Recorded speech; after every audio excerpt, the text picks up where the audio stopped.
Hello, everyone. Thank you so much for tuning in for Talk with Anu. And this month, I have a very special person with me, and she's my very good friend, Anandhi Jambunathan. We live in the same city in Atlanta, Georgia. She is the founder for Pure Hearts of Georgia.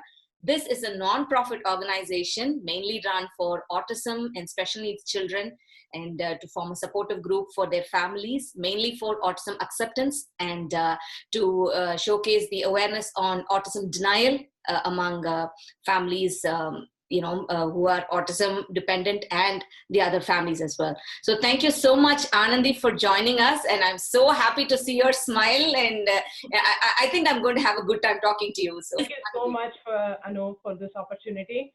I would always love an opportunity to spread the awareness wherever I would like to go. I want to spread the awareness and acceptance because our kids are going to need a lot of that in the future. So more people who are aware of this and who understand and spread the awareness, it's going to be very beneficial for all of us in the future. Thank you so much for doing this, Anu.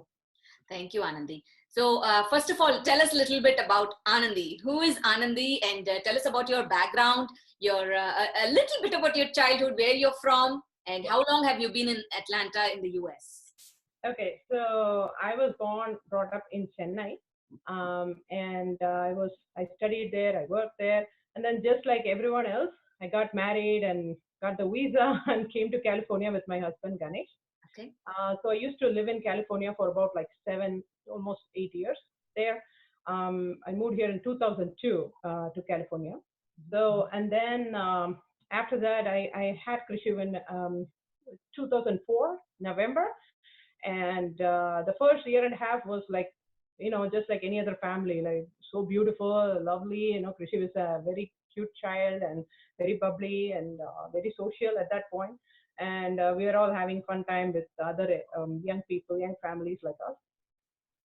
So it all went very well for a while, and until I started realizing something is different about him. Like, he would be aloof. He would just go away from us a little bit at around 18 months or something. And then he would play by himself. And so we were thinking, what's going on, and then the words he was talking, like few words here and there, that also kind of vanished. And then he was to himself the most of the time. And then we were worried, like, what's going on? And, and as in any family, I was the first one to notice that. My husband was saying, I think you're being paranoid, there's nothing going on that much. I don't see it. But I could notice the difference. So, and when new people come in, he would start to cry, but he was different before that 18 months. He was actually being more social that time, but now any sight of stranger, he will cry and scream and said, okay, something is wrong about him. So let's figure out what it is. So that time, my sister's engagement was coming up in India. So I have a younger sister. So she, everything got fixed up. So my mom said, why don't you come here for a few months anyway? And you are alone there. Maybe that is one of the reasons that, he doesn't have that many people to deal with. So he doesn't have the social skills. He will develop it once he comes to India, see all the grandparents, all the cousins, everything. So I kind of got excited and said, okay, let's just go for a few months. And then I went there. He was still the same. He wasn't really warming up to everybody and started talking or anything. I mean, he would go to others, but it's not like he developed language or any interaction or anything.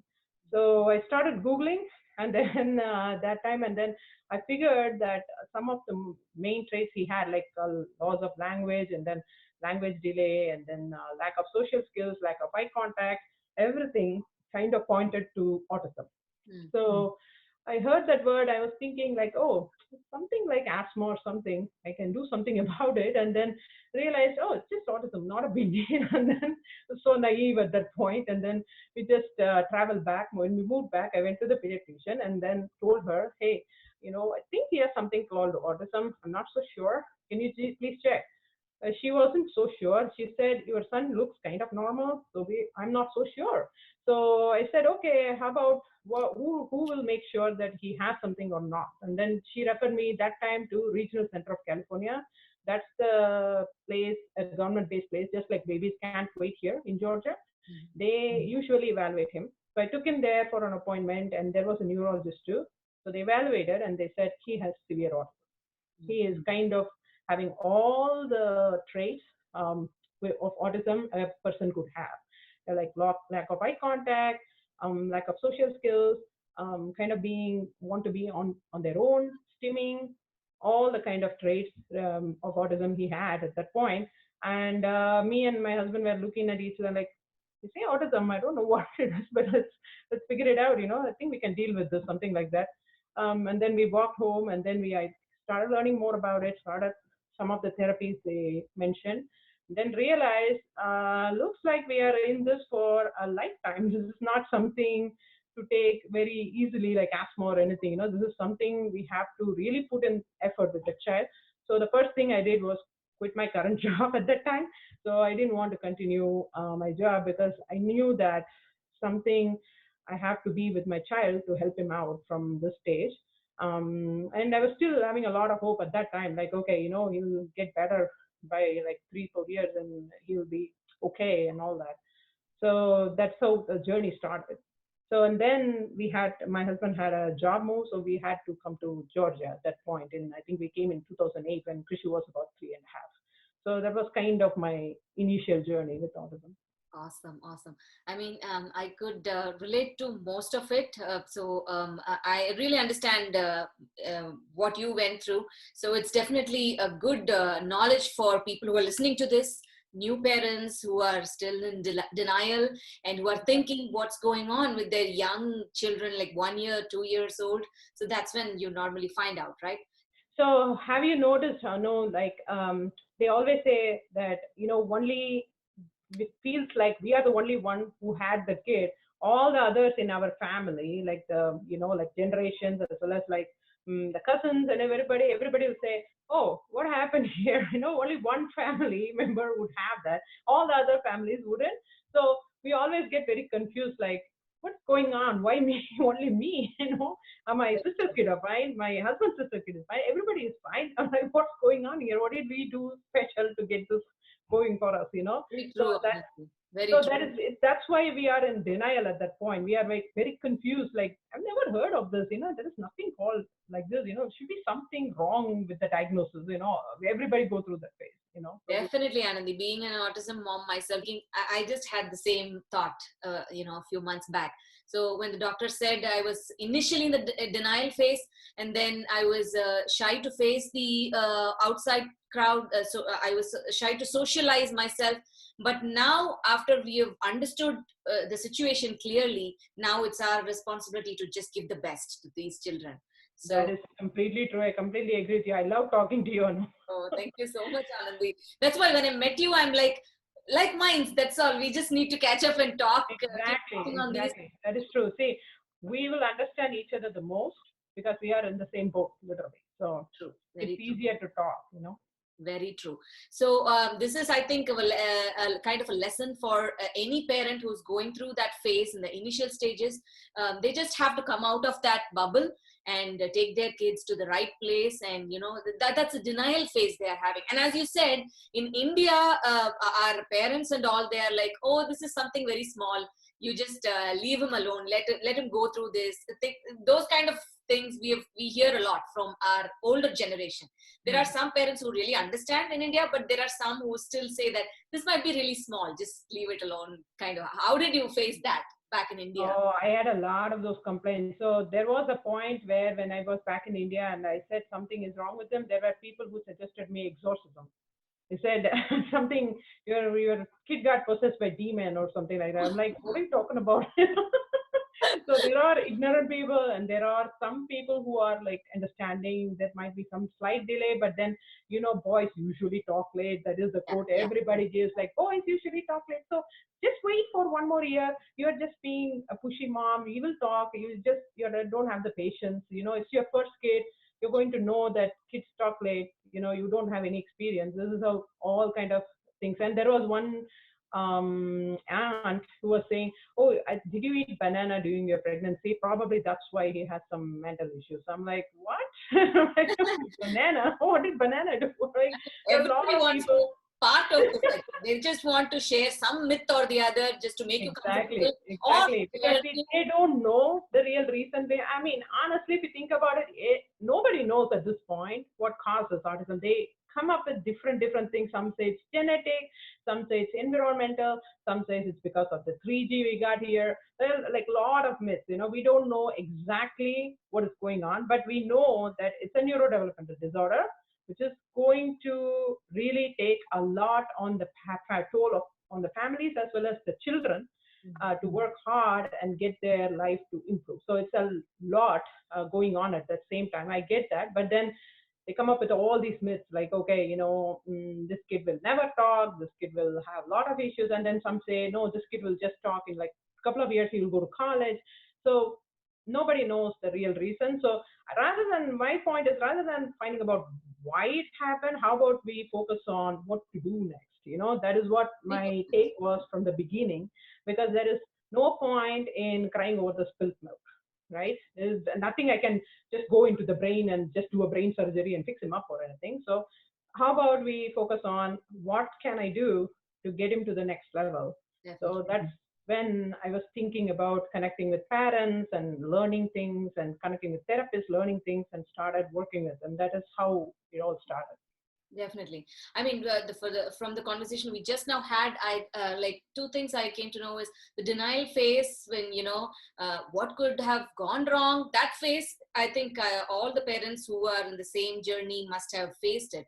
I mean, was it something with me, or was it something with my husband, or is it something in the family? Like my family, as you just now mentioned, nobody was autistic, and we didn't face any of this. I've not experienced anything of this sort, even with my cousins or anybody. So suddenly my son, and then the feeling just came in. It did come. So I think it'll be there for all parents. So we just have to move on through that phase and try to feed these children with what they need.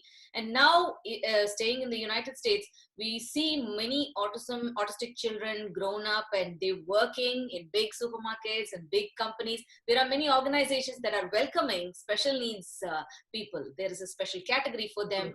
And so there is a lot that society has opened up for us. So I think we'll have to focus on the positive side of it and take these children in the right direction with what they need. And you're doing an amazing job in that the organization, the concept of this itself is so great, because we need a support system. So that is so true.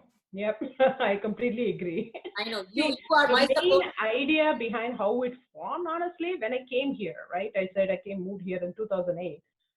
That time I was hunting for resources. That's the right word. I was like, where are the resources? And California had a lot more resources, because California has a little advanced research about autism, and they have advanced therapies and everything. I mean, when I say advanced therapies, it might be similar therapies, but then they have more availability. They have more knowledgeable people who have done research on this, and then their public funding is so good that their public schools offer ABA and all the other therapies required for autism.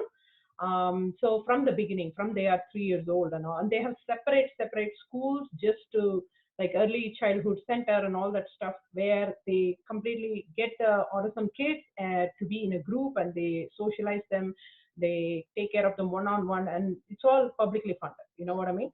Here, when I moved to Georgia, I was in for a shock. I'm like, what's going on? When I asked with the IEP I had from California, like, can you just honor this IEP? And they said, yes, we will, but we don't provide all these in the public school. I was like, okay, so what do you provide?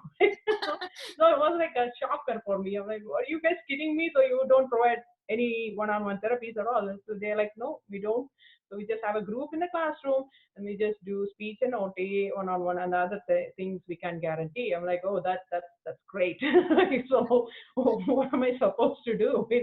So, but the good part was I did learn how to work with them through therapists there, through some training I went through and everything. So I did some certification there, and I was like a little knowledgeable at that point. Like, okay, I know how to work with my son at this point. But then I realized the services were a little poor in Georgia in general. But I will tell you this was 2008. It has come a long way around. We are in 2021.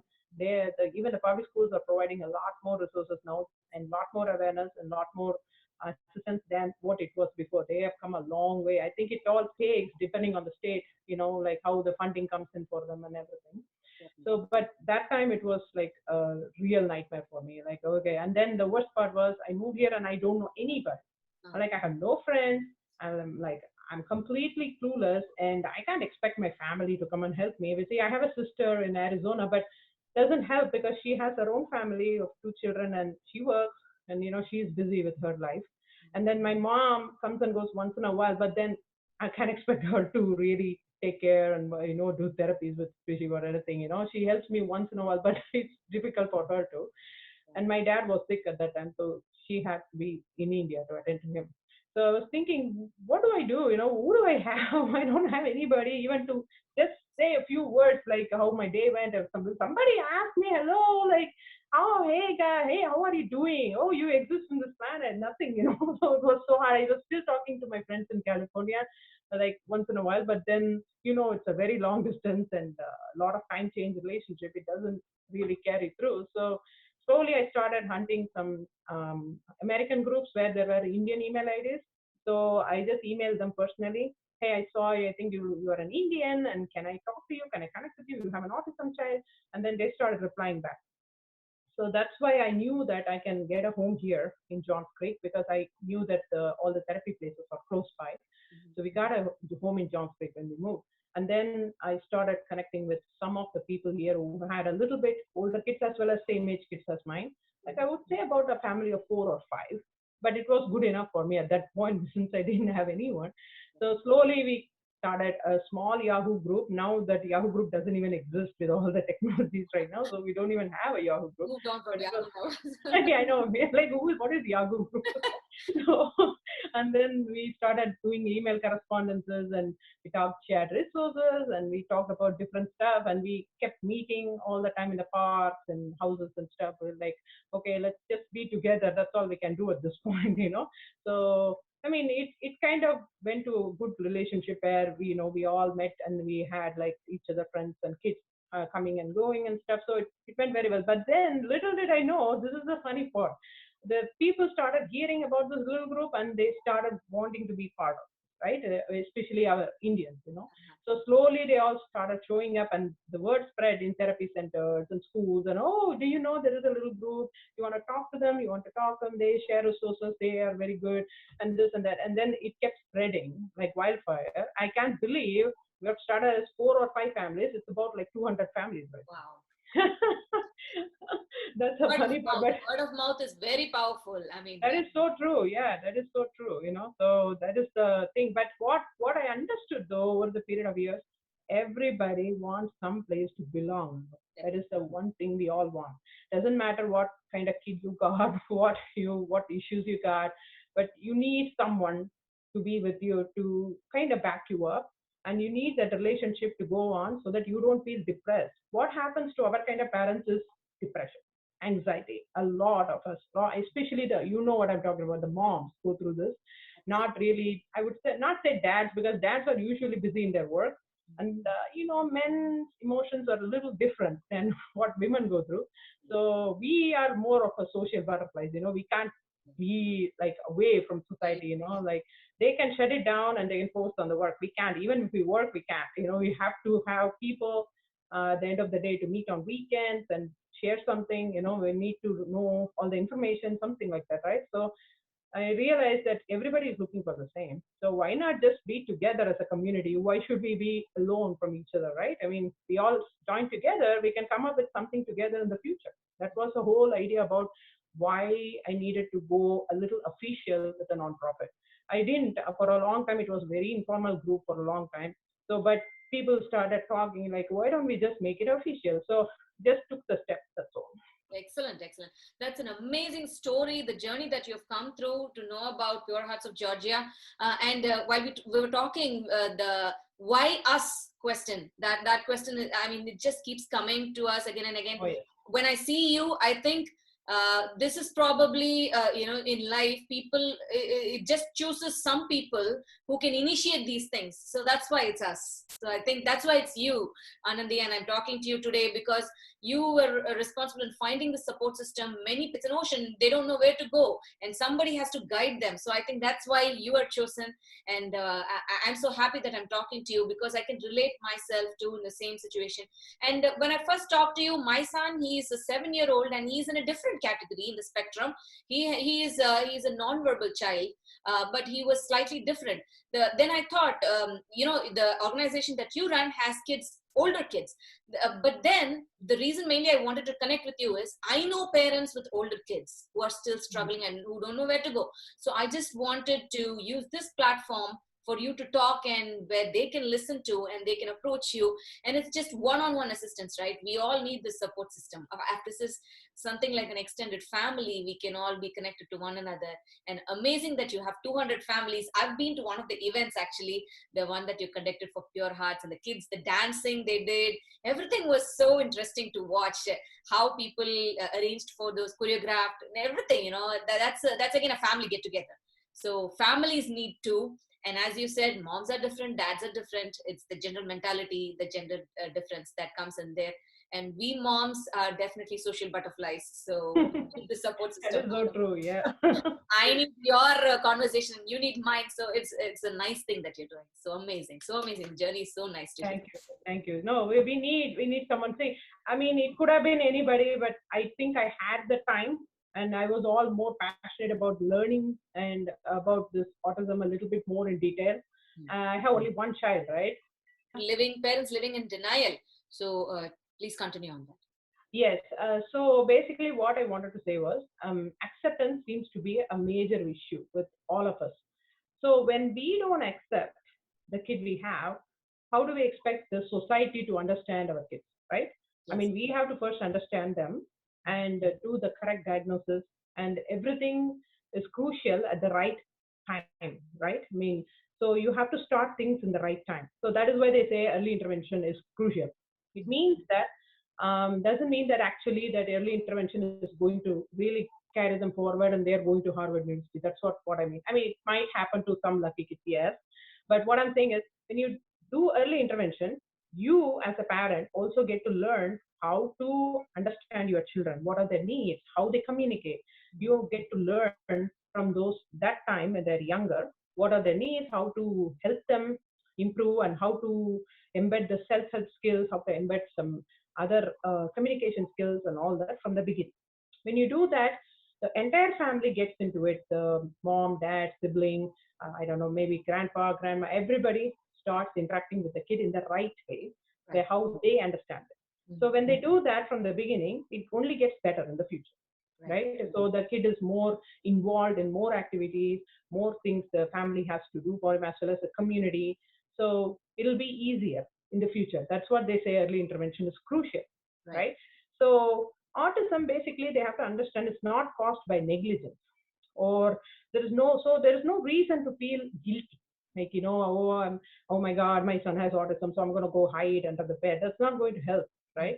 So you don't have to feel guilty that I'm an inadequate parent. I probably put him in front of a TV for some time because I was working. Maybe that's why it caused autism. Honestly, none of it is true. So we all know that we have come to a conclusion that that's not true.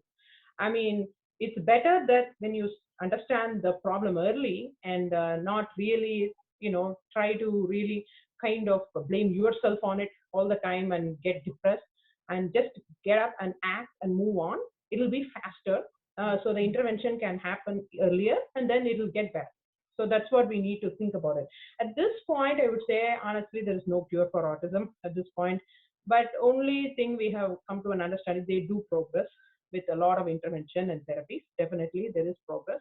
And for some kids, the progress is up to the point where the autism almost like you don't see the traits in them. But then there are some kids where, depending on how severe the autism has affected them, there are always going to be traits. There are always going to be some awkwardness. But at least they got a life where the community has accepted them, the people around them are actually supporting them, helping them. So that's the community we need to build. So that is our next step. The first step is to first accept your own child and go around, go to the community, introduce him, and say, hey, my son has autism, but he can still come to the birthday party. You don't have to just leave your autism child at home hiding and then take your typical child to the birthday party nicely and just now don't do that because even your autism child, he wants to be in the community, he wants to really know how things work. He has to be trained from day one, like how I have to behave in a birthday party, what happens in a birthday party, or what happens in any kind of social setting. Go to Six Flags, take him to Disney, anything, but they have to learn how to be there and how to behave there and how to understand things which happens around him. So he has to be part of the society from day one. That way, when you take him when he is 16, 17, the awkwardness is much lesser because you are used to it, he is used to it, so everything is used to it. So there's no point in sitting in denial. And especially, I'm just insisting this point for new families because they are the ones who actually take a long time as initially to come out and express to the society that their son has a problem.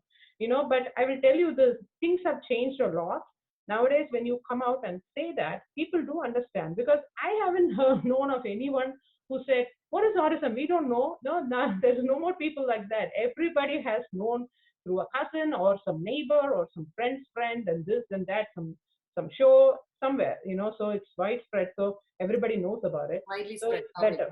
Mm-hmm. Exactly. I'm Yes. hearing it from so many people these days.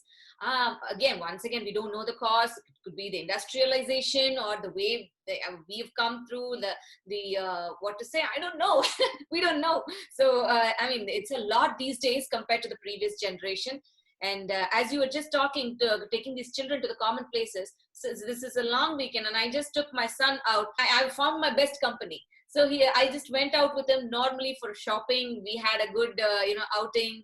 It's just so normal, just that he's unable to communicate, which I believe and I hope so. He will definitely come out of this bubble and he will get to know a lot more things. But these children have to be fed with as normal as the other children do. Exactly. Yes, exactly. So what my question is, when you don't think and take your child as normal, you treat them differently, your own kid, right? How do you expect the community and society to understand, hey, you know what, they got an autistic kid and, we have to accept him and understand him. How would they do that, right? I mean, he has no language and communication, so you are his mouthpiece. So you are going to talk for him and say, hey, got this kid, but you know what? He's learning. He's still developing. He's trying to communicate. So help him. Say hi. Say bye. Talk to him. Ask him, does he like a vanilla cake or chocolate cake? Talk to him. Give him a choice. Even if he cannot say those words, he can at least point, right? Exactly. So it's not that complicated. So there are many forms of communication. Communication need not be only oral. It can be like a gestural, visual, anything, right? I mean, anything is a communication. So we have to teach them and emphasize them on those things. We can't just expect the society to normally think that, oh, okay, they are going to give me this looks, so I'm going to be scared. I'm not going to take him to Costco because these people look at my child because he's making these weird noises. And so what? My point is, let them look. They got to start understanding it. So it's okay. See, we look at a deer when we go on a trail walk, right? Why are we looking at a deer? Because it's something, a rare sight we're looking at. So something like that. So it's okay. So people look. So it's nothing to be ashamed of or anything. They're just not understanding it. Probably they're trying to be sympathetic about you, or maybe they're trying to learn why that kid is like that. We don't know. If they come and approach and talk, tell your situation. If they don't, let them just look. You just move on with your life. That's it. So we don't have to. The community looks at you no matter whatever you do. I Right? like the it's okay part. It's okay, Yeah. you just move on. And as you said, people have learned about autism so much that these days most of them understand the situation. Most of them. Exactly. Thank you so I much. have to thank you, Anu, for the opportunity and taking your time and effort to spread the awareness. This is really important that many people are aware of this whole situation of what we are going through. Thank you so much. Thank you. Thank you, Anandhi.